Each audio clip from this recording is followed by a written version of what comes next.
ผู้สาวหน่อยคือบ่ทาแป้งดอนอู้หน้าดอนแท้งามแท้เป็นหยังคือว่าแดดกำลังส่องใส่หน้าน้องฝ่ายเนาะ สาวไม่ห่างบ้านดงหลวงเมืองเพียงแขวงสยบุรีเนาะ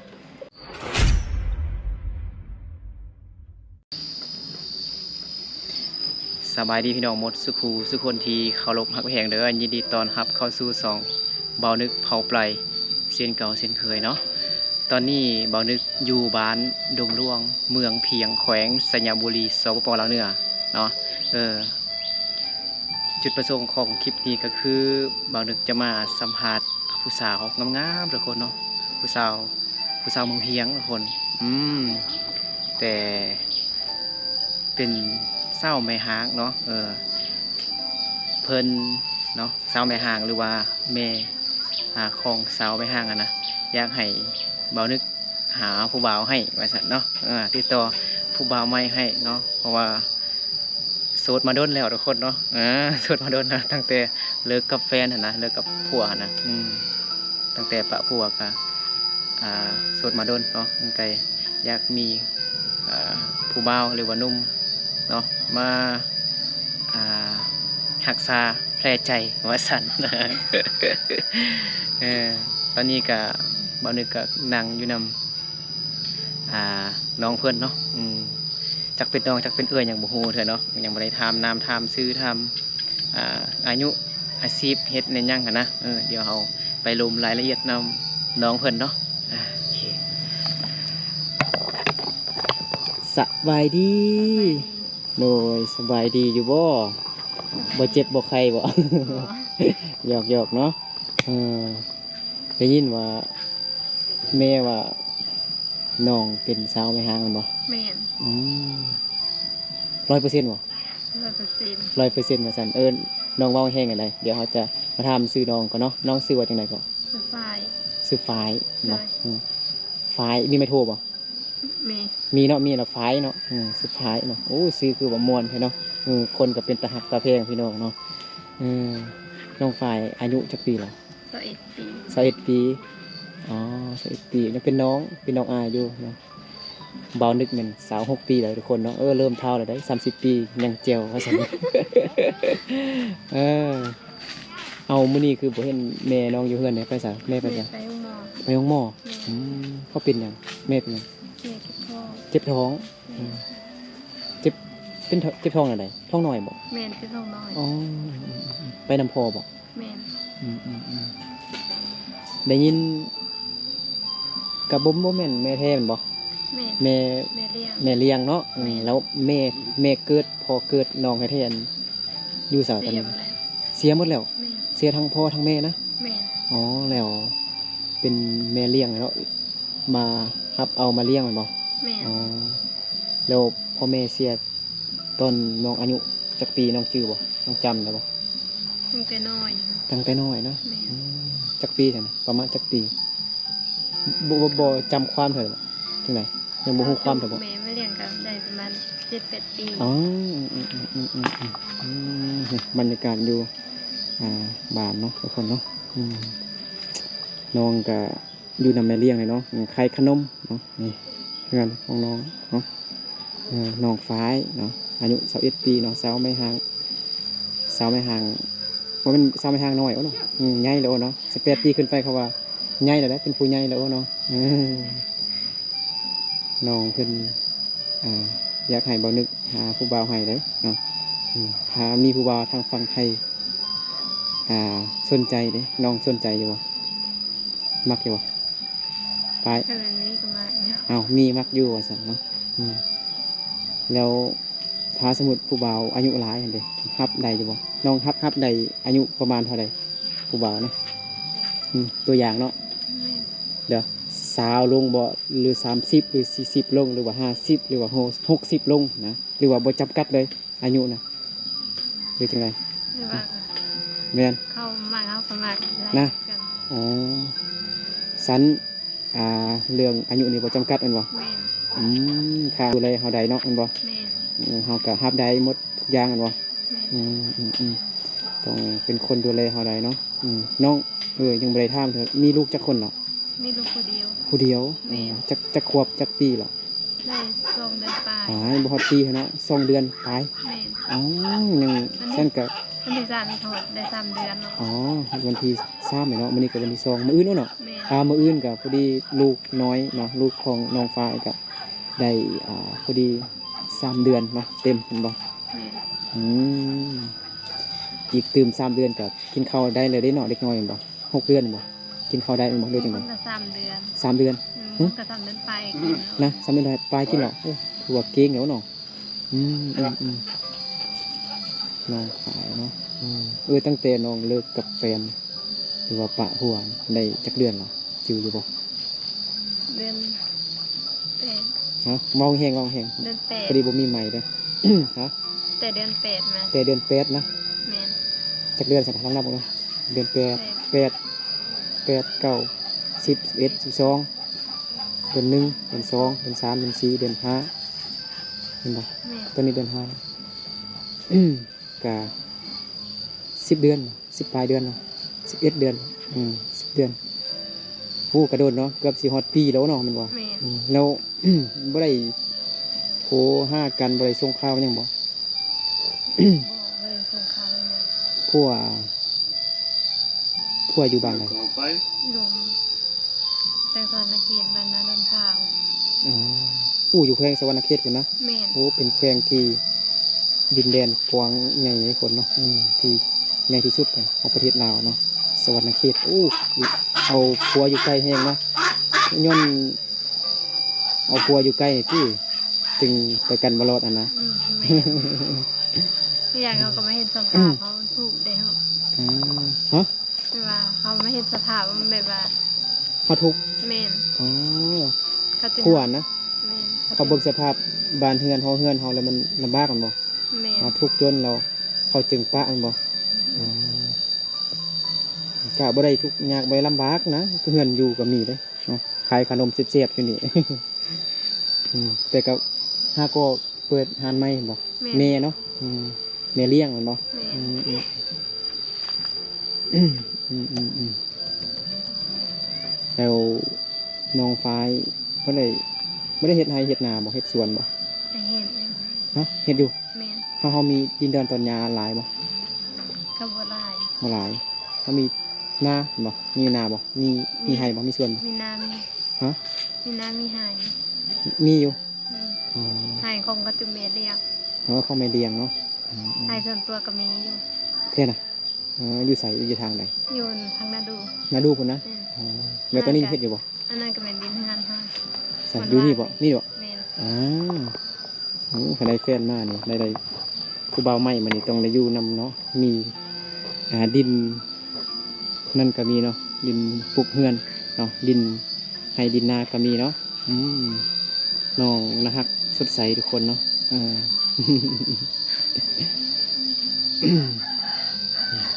แล้วน้องเอาพวกนี่ตั้งแต่อายุจักปีตั้งอายุจักปี 20 ปี 20 ปีตอนนี้ก็21แล้วเนาะแต่ก็พอดีแล้วเนาะบางคนนี่อยู่บ้านเฮานี่ก็หลายคนที่เอาผัวเอาเมียนี่ไวเนาะ14-15 ปีนี่ก็เอาแล้วเนาะบางคนเห็นบ่ แม่น แต่ว่าน้องฝ้ายนี่ว่าเป็นผู้สาวเต็มโตแล้วเนาะถึงเอาผัวเนาะ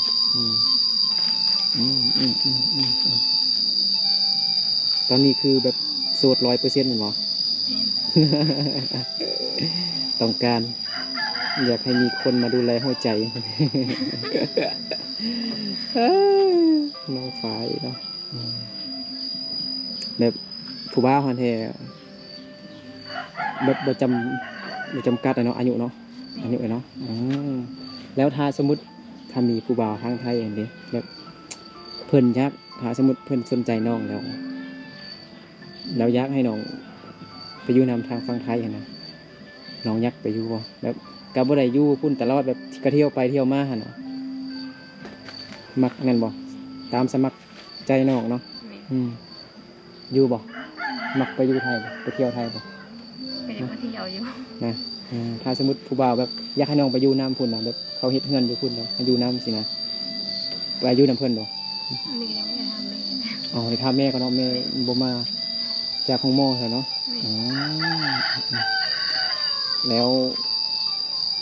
น้องบ่ได้แต่งงานเธอแม่นบ่ตอนอันกับแฟนเก่ากันนะพวกเก่านะได้แต่งงานบ่ได้แต่งงานอ๋อมีแต่เฮ็ดควันเล็กๆน้อยๆซื่อๆติแม่นบ่ แม่น อ๋อเฮ็ดเขาเอิ้นว่าจังไดก็เอิ้นเฮ็ดพระเฮ็ดผีเนาะ แม่น เฮ็ดพระเฮ็ดผียังบ่ได้แต่งงานสมรสกันเนาะเอออืมเรื่องน้องฝ้ายนี่ถ้าสมมุติมีครูบ่าวไทยให้ไปอยู่นำอยู่ทางฝั่งไทยนี่ยังบ่ทันฮู้เนาะต้องได้ทำอีแม่ก่อนเห็นบ่ แม่น ทำแม่ก่อนเนาะเออแม่น้องฝ้ายก็ไปห้องหมอเนาะเก็บท้องน้อยทุกคน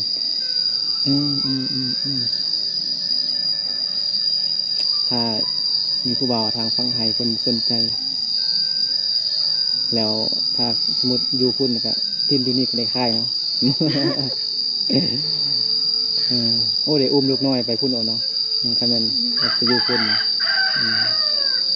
แล้ว เรื่องค่าดองมันยังไงค่าสินสอดเนี่ยแพงวะฮะหรือว่าต้องได้ทำแม่อีกแล้ว ได้ ถ้าสมมติมีคนสนใจเนาะทำไว้เพื่อนั่นเอาเนาะเพื่อเพื่อนสินั่นเดี๋ยวสิตอบคอมเมนต์เอาเนาะได้คำตอบจากน้องฝ้ายจึงสิตอบเนาะเรื่องมีสองคำถามคือมีสองคำถามที่น้องฝ้ายยังตอบบ่ได้เถื่อเพราะว่าแม่ไปอยู่เนาะก็คือคำถามที่หนึ่งคือแบบไปอยู่ทางฝั่งไทยเนาะอยากไปอยู่บ่นะแต่ว่าน้องฝ้ายยังบ่ทันฮู้เถื่อเนาะแม่ไปอยู่ต้องไปทำแม่ก่อนเนาะแม่เลี้ยงเนาะเรา คำถามที่สองเป็นขาดองนะหรือว่าขาสินสอดโอ้เรื่องของฝ่ายการนะฮักสดใสเนาะเป็นคนแบบผิวขาวก็ทุกคนเนาะนะฮักสดใสเนาะยิ้มเย้มแจ่มใสโอ้สาวหน่อยคือว่าทาแป้งดอนหน้าดอนแท้งามแท้เป็นหยังคือว่าทาแป้งหน้าดอนๆนึงขาวๆอยู่ดิเป็นสัตว์เลี้ยงเลยเด้มีน้องฝ้ายเลี้ยงอย่างเด้เหมือนเลยเลี้ยงหมูเลี้ยงมาเป็ดไก่มีบ่ มีเป็ดตัวเดียว มีเป็ดตัวเดียว แม่น ไก่บ่มี บ่ โอ้แดดเนาะเกลือบ่ให้แดด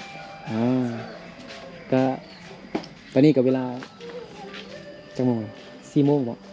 ประมาณ4 โมงเนาะประมาณ4 โมงปลายคนเนาะแดดกำลังซองใส่หน้าน้องฝ้ายเนาะ เสาไม่ห่างบานลงล่วงเมืองเพียงแขวงสยบุรีเนาะนะฮะเนาะเป็นทหารประเพงเนาะใครสนใจก็สามารถทักหาเบานึกได้เนาะหรือว่าน้องมีเฟซบ่มีโทรศัพท์บ่ เราโทรศัพท์น้องมีคนเอาไป ฮะ ผัวเอาไป พวกเอาไปอ๋อ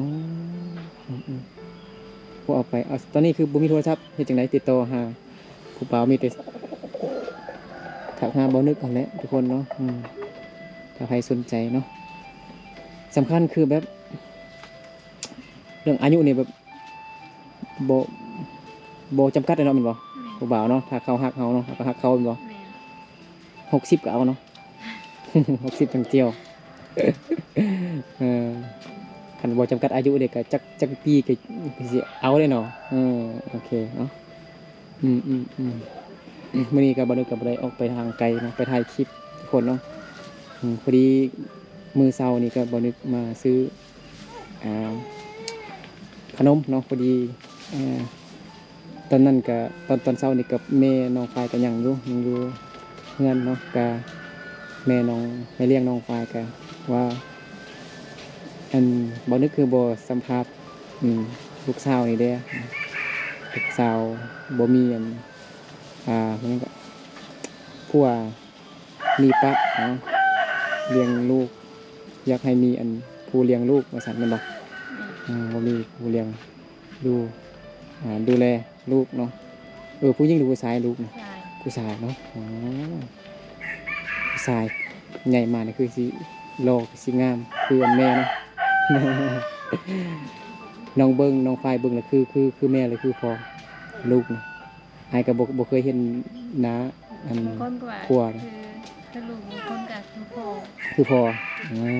บ างคนก็คือน้องบางคนก็เป็นพ่อ เลยตอนนี้ก็แดดพอสมควรทุกคนเนาะมื้อนี้คือสิ บ่มีฝนแล้วเนาะแต่ 4-5-6 มื้อที่ผ่านมานี่ฝนตกนะฮะ ไม่ได้กินนมเฮากินนม บ่ได้กินนม กินนมเสื่อม นมแม่บ่มีซั่น หรือว่าก็มี บ่พอ ได้ บ่หลายเนาะอ๋อ เล่นพอ ต้องได้อ่าซื้อนำนมเสริมเนาะนมเสริมน้องไฟกินข้าวกินน้ำแล้วบ่ กินแล้ว กินแล้วเฮ็ดจังกินคือว่างามเลย ส่วนนี้กินข้าว เดี๋ยวน้องไฟแล้ววันนี้ มีแต่ข้าวปุ้น ฮะ ลูกมีแต่ข้าวปุ้น มีข้าวปุ้น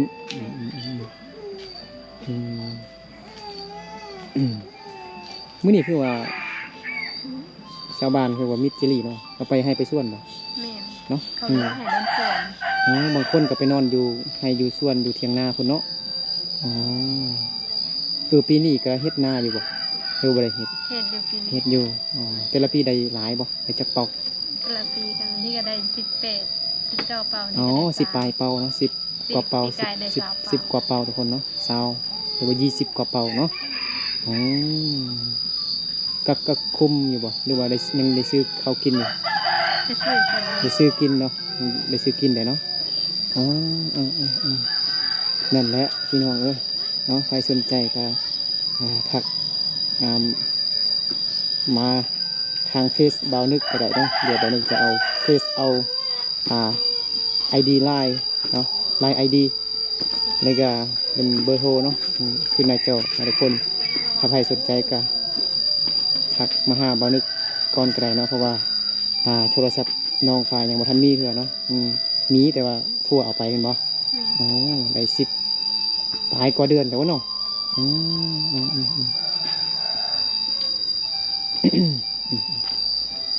นั่นแหละเนาะ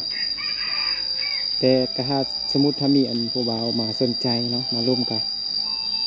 สนใจนะแบบก็ให้แบบศึกษาใจกันก่อนเนาะยันเป็นคือเก่านะเนาะแบบก็ร่วมกันไปก่อนมาโดนก่อนเนาะบ่แม่นว่าเขาสนใจแล้วเขาเป็นแฟนบัดเดียวมันก็เป็นไปไม่ได้ยันมัน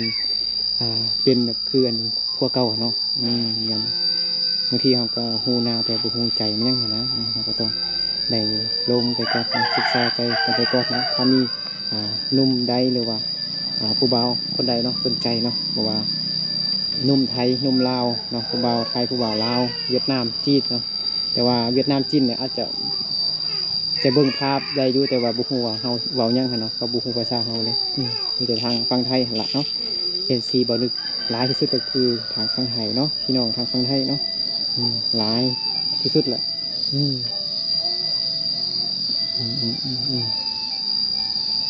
สิถามยังอีกเนาะนี่บ่นึกก็ยังคิดคำถามสิถามอยู่นี่เนาะเดี๋ยวเฮาก็บ่ต้องถามทุกคำถามถามหมดก็ได้เนาะเดี๋ยวให้FC คอมเมนต์มาถามเองก็ได้เด้อเนาะ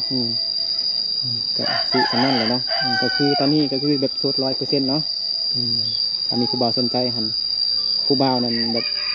บ่จำกัดอายุเนาะถ้าฮักแท้จริงใจแท้นะขอบใจน้องฝายหลายๆเนาะพอดีลูกตื่นแล้วเมื่อกี้เนี่ยลูกนอนอยู่ทุกคนเนาะโอเคเนาะก็ฝากนำ FC เนาะใครที่อยากสนใจเนาะสาวไม่ห่างเนาะสาวไม่ห่างน้องฝายเนาะสาว FP เนาะโอเคเนาะนั่นแหละเดี๋ยวให้น้องฝายไปเบิ่งลูกก็เนาะลูกตื่นแล้วทุกคนเนาะตื่นนอนตื่นเนาะโอเคโอ้พอดีสิปิดคลิปกับพอดีอันฟ้าบดทุกคนเนาะแดดพอดีอันนั้นเนาะเราเป็นศิลปดินโอ้นั่นแหละพี่น้องเนาะใครสนใจก็ทักหามานึกได้เนาะโอ้อะไรใครย่อยเนาะนึกก็ได้เนาะสู้ส่วนแห้งเนาะสู้ชีวิตแห้งก็ได้เนาะแดดฮ้อนๆเนาะ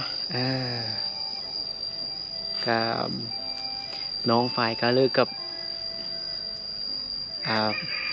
แฟนเลิกกับผัวโดนแล้วทุกคนเนาะ